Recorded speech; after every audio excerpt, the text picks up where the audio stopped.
Hello friends, welcome to MD Mantra. दोस्तों, आज की इस क्लास में हम करेंगे सीडीपी का प्रैक्टिस सेट नंबर 4।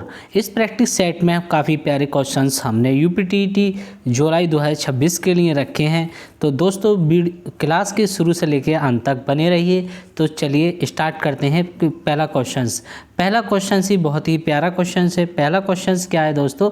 पियाजे के संज्ञानात्मक विकास के सिद्धांत के अनुसार यानी कि विपर्यायी चिंतन यानी कि रिवर्सिलिटी उल्टा सीधा सोचने की क्षमता की कमी किस अवस्था में पाई जाती है? मूर्त संक्रियात्मक अवस्था में, पूर्व संक्रियात्मक अवस्था, या फिर औपचारिक संक्रियात्मकता, या फिर संवेदीगामक अवस्था। तो ये पाई जाती है सोचने यानी कि चिंतन की जो कमी पाई जाती है, ये पाई जाती है हमारी पूर्व संक्रियात्मक अवस्था में पाई जाती है। यहाँ पर क्या कमी पाई जाती है? ये कमी कहाँ पर पूरी होती है? ये जो क्षमता है रिवर्सिलिटी की कहाँ पर आती है? तो ये आती है मूर्त संक्रियात्मक अवस्था। तो क्वेश्चन नंबर पहले का ऑप्शन नंबर सेकंड बिल्कुल सही हो जाएगा। चलिए क्वेश्चन नंबर सेकंड देखते हैं। काफ़ी प्यारा क्वेश्चन है। एक शिक्षिका अपनी कक्षा में स्कैफोल्डिंग या पाड़ का उपयोग करती है। वाइगोत्स्की के अनुसार वह क्या कर रही है? बालक के व्यवहार को नियंत्रित कर रही है, या फिर बालक को स्वतंत्र रूप से सीखने के लिए छोड़ रही है? इसको और ऑप्शन से देखते हैं दोस्तों। और ऑप्शंस क्या हैं? बालक के वर्तमान स्तर और संभावित विकास के स्तर के बीच सहायता प्रदान कर रही है। यानी कि स्कैफोल्डिंग और पाड़ देने का मतलब होता है सहायता क्या है? प्रदान कर रही है। तो ऑप्शन नंबर सी बिल्कुल क्या है? सही हो जाएगा। दोस्तों, अगर ये क्लास आपको पसंद आ रही हो तो इसे लाइक कर देना, और अगर आप हमारे चैनल पर नए हैं तो इसे सब्सक्राइब कर लेना, क्योंकि इस बहुत ही बेहतरीन कंटेंट आपको इस यूट्यूब चैनल पर मिलने वाला है। चलिए नेक्स्ट क्वेश्चन देखते हैं। कोलबर्ग से रिलेटेड क्वेश्चन है। काफ़ी प्यारा क्वेश्चन है। देखो दोस्तों, ये दिया है कोलबर्ग के नैतिक विकास का सिद्धांत में सामाजिक व्यवस्था बनाए रखने के चरण किस स्तर के अंतर्गत आता है? पूर्व पारंपरिक स्तर, पारंपरिक स्तर, उत्तर पारंपरिक स्तर। तो ये आता है पारंपरिक स्तर, यानी कि पारंपरिक स्तर, pre conventional post conventional level. कौन सा? कॉन्वेंशनल लेवल में आता है। चलिए नेक्स्ट क्वेश्चन से देखते हैं। नेक्स्ट क्वेश्चन नंबर 4 है दोस्तों। काफ़ी अच्छा क्वेश्चन है। मैं इसको पढ़ रहा हूँ, आप उसका आंसर कमेंट सेक्शन में दे सकते हैं। थॉर्नडाइक के प्रभाव के नियम का शैक्षणिक महत्व क्या है? बालक को अभ्यास के लिए मजबूर क्या है? नहीं करना है। पुरस्कार और दंड के संतुलित प्रयोग करना ताकि सीखने की प्रक्रिया सुदृढ़ हो सके। तो ऑप्शन नंबर बी बिल्कुल सही हो जाएगा। चलिए नेक्स्ट क्वेश्चन देखते हैं। Question number 5। एक बच्चा 6 को 9 और बी को डी लिखता है। ये किस प्रकार की अक्षमता का संकेत हो सकता है? Dyslexia, dysgraphia, dyscalculia. सारे पठन विकार इसी क्वेश्चंस में करा दूंगा। डिसलेक्सिया का मतलब है पढ़ने से संबंधित विकार है। किससे? पढ़ने से संबंधित क्या है? विकार है। पढ़ने से संबंधित विकार है डिसलेक्सिया। कहीं पर भी डिसलेक्सिया लिखा है तो समझ जाएंगे पढ़ने से संबंधित विकार है। यहाँ पर बच्चा क्या है? लिखता है, तो ये हो जाएगा डिस्ग्राफिया। ऑप्शन नंबर बी बिल्कुल सही हो जाएगा। ये लेखन ग्राफ। डिसकैलकुलिया ये क्या है? गणितीय विकार है। क्या है ये? ये क्या है? गणितीय विकार है। क्या है ये? गणितीय विकार है। चलिए तो क्वेश्चन नंबर 5 का ऑप्शन नंबर 2 बिल्कुल यानी कि बी बिल्कुल सही हो जाएगा। चलिए नेक्स्ट क्वेश्चन से देखते हैं। काफ़ी प्यारा क्वेश्चन है। Question number 6। समावेशी कक्षा में एक शिक्षक की सबसे महत्वपूर्ण भूमिका क्या होती है? यानी कि इनक्लूसिव क्लासरूम होगा तो उसमें शिक्षक की भूमिका क्या रहने वाली है? ये सुनिश्चित करना कि प्रत्येक बच्चे को अपनी क्षमता विकसित करने के अवसर मिले, या केवल विकलांग बच्चों को ध्यान में रखा जाए, कक्षा के लिए एक समान मानक निर्धारित करना, या पाठ्यक्रम को समय पर पूरा करना। तो ये हो जाएगा, ये है सुनिश्चित करना कि प्रत्येक बच्चे को अपनी क्षमता विकसित करने के अवसर मिलने चाहिए क्लास में। चलिए नेक्स्ट देखते हैं क्वेश्चन नंबर 7। काफ़ी प्यारा क्वेश्चन है दोस्तों। हावर्ड गार्डनर के अनुसार व्यक्ति जो दूसरों के इरादों और प्रेरणाओं, इच्छाओं को समझकर उनके साथ प्रभावी ढंग से बातचीत करता है, उसमें कौन सी बुद्धि है? इंट्रापर्सनल बुद्धि है, इंटरपर्सनल बुद्धि है, भाषाई बुद्धि है, स्थानिक बुद्धि है। तो ये दूसरों से इंटरेक्ट कर रहा है, तो ये अंतर्वैयक्तिक बुद्धि है। कौन सी? अंतर्वैयक्तिक। इंट्रापर्सनल बुद्धि किसके अंदर होती है? जो ये महात्मा होते हैं, महात्मा होते हैं, उनके अंदर इंटरपर्सनल बुद्धि होती है, जैसे महात्मा बुद्ध हुए या फिर पुराने जो महात्मा रहे हैं। भाषाई बुद्धि किसके पास होती है, तो ये किसके पास होती है, नेता के पास होती है, वकील के पास होती है, किसके, वकील के पास होती है, और शिक्षक के पास होती है, किसके, शिक्षक के पास होती है। स्थानिक बुद्धि किसके पास होती है, जो स्थानिक बुद्धि जो जैसे एथलीट्स होते हैं, कौन होता है, एथलीट होते हैं, एथलीट जो होते हैं उनके पास क्या है, स्थानिक बुद्धि होती है। चलिए क्वेश्चन नंबर 8 देखते हैं, काफ़ी प्यारा क्वेश्चन है, ये बहुत ही अच्छे क्वेश्चन हैं। इस तरह के क्वेश्चन यूपीटेट एग्जाम में हर बार पूछे जाते हैं। रचनात्मक आकलन फॉर्मेटिव असेसमेंट का मुख्य प्रयोजन क्या है, छात्रों को ग्रेड देना, सीखने के दौरान छात्रों की कठिनाइयों को पहचानना और उनका सुधार करना। तो ऑप्शन नंबर बी बिल्कुल हमारा क्या है, सही हो जाएगा। चलिए नेक्स्ट क्वेश्चन देखते हैं। दोस्तों ये क्लास अगर आपको पसंद आ रहा हो तो इसे लाइक करके हमारे चैनल को सब्सक्राइब कर लेना, क्योंकि ऐसा ही वैल्यूएबल कंटेंट हमारे यूट्यूब चैनल पर आपको देखने को मिलेगा। जैसे ये क्वेश्चन दिया है, प्याजे के अनुसार अनुकूलन एडेप्टेशन के 2 उप प्रक्रियाएँ कौन सी हैं, आत्मसातीकरण या विलोपन, आत्मसातीकरण और समायोजन। आत्मसातीकरण और समायोजन क्या है, ये 2 उप प्रक्रियाएँ हैं किसकी, प्याजे के एडेप्टेशंस की। तो ऑप्शन नंबर बी बिल्कुल सही हो जाएगा। चलिए नेक्स्ट क्वेश्चन देखते हैं, क्वेश्चन नंबर 10। क्वेश्चन नंबर 10 क्या है, जब पूर्व सीखा हुआ ज्ञान नई परिस्थितियों में सीखने में बाधा उत्पन्न करता है तो इसे क्या कहते हैं, धनात्मक स्थानांतरण, शून्य स्थानांतरण या ऋणात्मक स्थानांतरण या द्वि पार्श्विक स्थानांतरण। यानी कि बाधा उत्पन्न कर रहा है तो ये माइनस में होगा, तो ये हो जाएगा ऋणात्मक स्थानांतरण। चलिए नेक्स्ट क्वेश्चन देखते हैं, क्वेश्चन नंबर 11। काफ़ी प्यारा क्वेश्चन है। बालक के विकास के संदर्भ में प्रॉक्सिमो डिस्टल सिद्धांत क्या कहता है, विकास सिर से पैर की ओर होता है, तो ये होता है सिफेलोकोडल। क्या होता है ये, सिफेलोकोडल।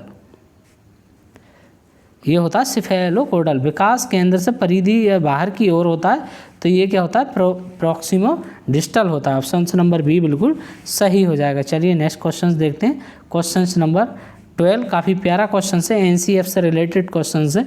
इस एनसीएफ से काफ़ी ज़्यादा क्वेश्चन पूछे जाते हैं।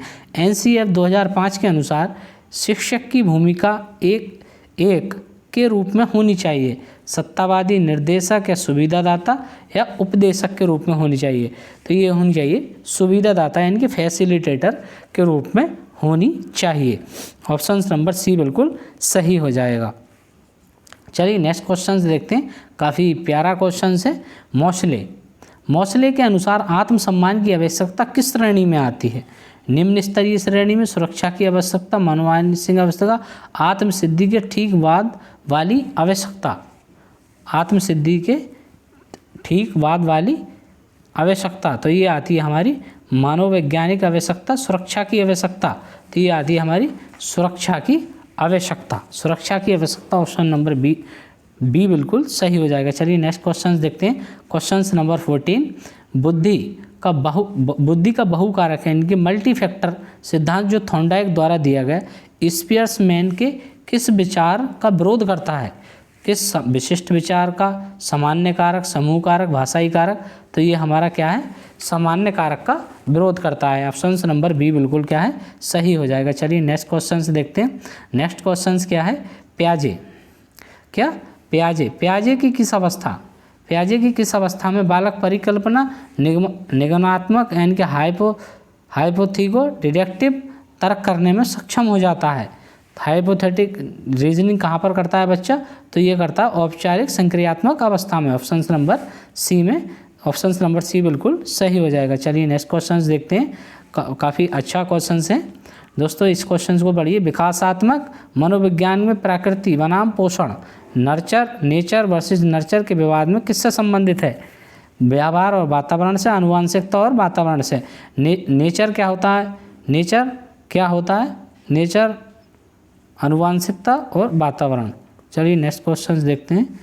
क्रिया प्रसूत अनुबंधन, ऑपरेंट कंडीशनिंग के पुनर्वरण, रीइंफोर्समेंट का महत्व क्या है, केवल अनुक्रिया को रोकने के लिए है, ये किसी अनुक्रिया के भविष्य में होने वाली संभावना को बढ़ाता है, ये सीखने की गति को धीमा करता है, या इसे सीखने का कोई संबंध नहीं है। तो ये सीखने की किसी अनुक्रिया के भविष्य में होने की संभावना को क्या है, बढ़ाता है। तो ऑप्शन नंबर बी बिल्कुल सही हो जाएगा। चलिए नेक्स्ट क्वेश्चन देखते हैं, क्वेश्चन नंबर 18।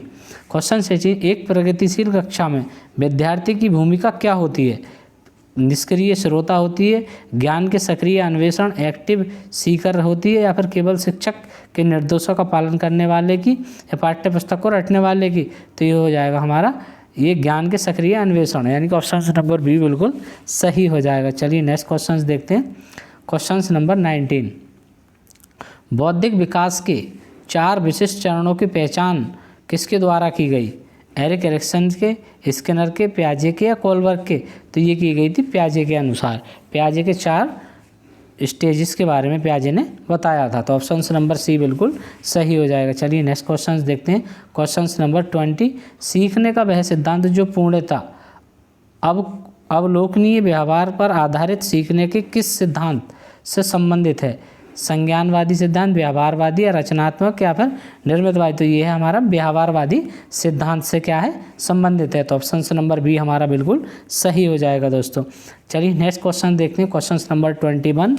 ये वाइगोत्स्की से रिलेटेड है, तब इसको आप पढ़िए और कमेंट सेक्शन में इसका आंसर दीजिए। वाइगोत्स्की के अनुसार निजी भाषण यानी कि प्राइवेट स्पीच क्या है?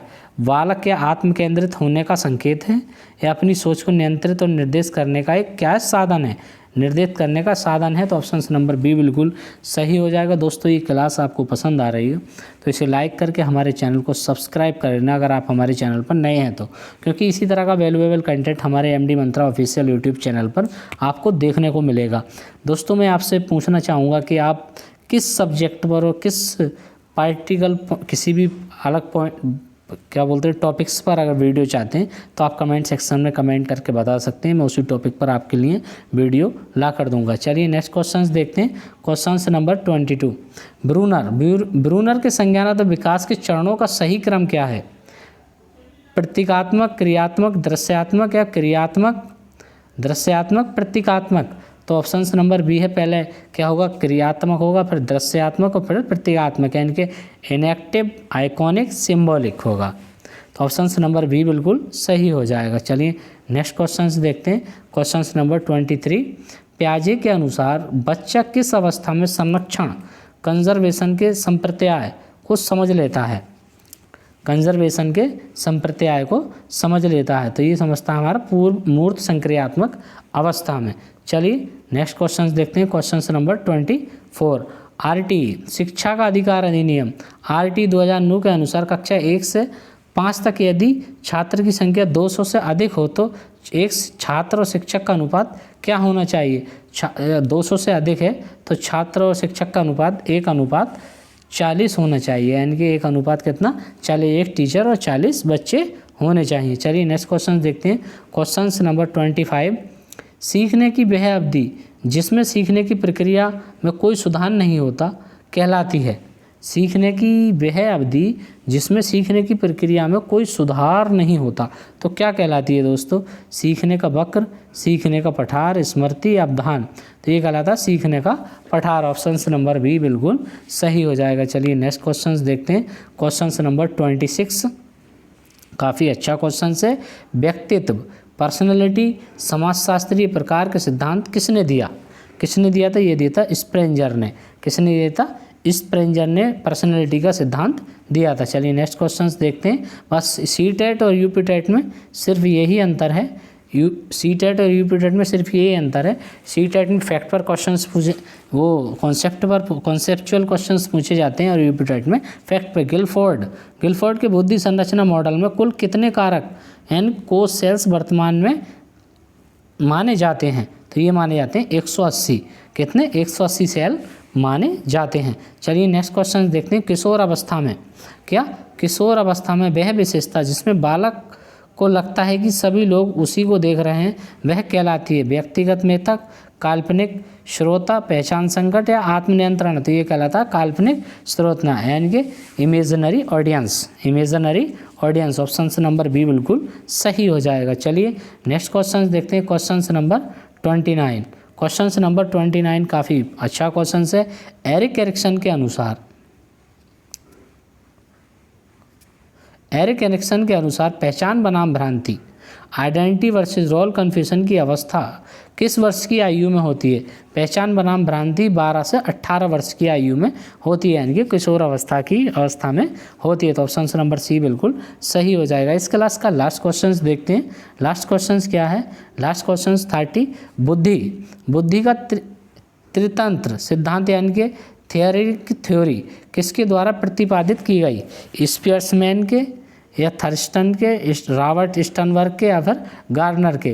तो ये की थी रॉबर्ट स्टर्नबर्ग के द्वारा की गई थी। ऑप्शन नंबर सी बिल्कुल सही हो जाएगा। दोस्तों आप बताइए आपके 30 क्वेश्चंस में से कितने क्वेश्चन सही आए, और कमेंट सेक्शन में बताना आपको किस टॉपिक पर ये प्रैक्टिस सेट चाहिए। तो उसी टॉपिक पर मैं मल्टीपल प्रैक्टिस सेट आपको दूंगा जो एग्ज़ाम पॉइंट ऑफ व्यू से बहुत ही ज़्यादा यूज़फुल होंगे। क्या यूज़फुल होंगे?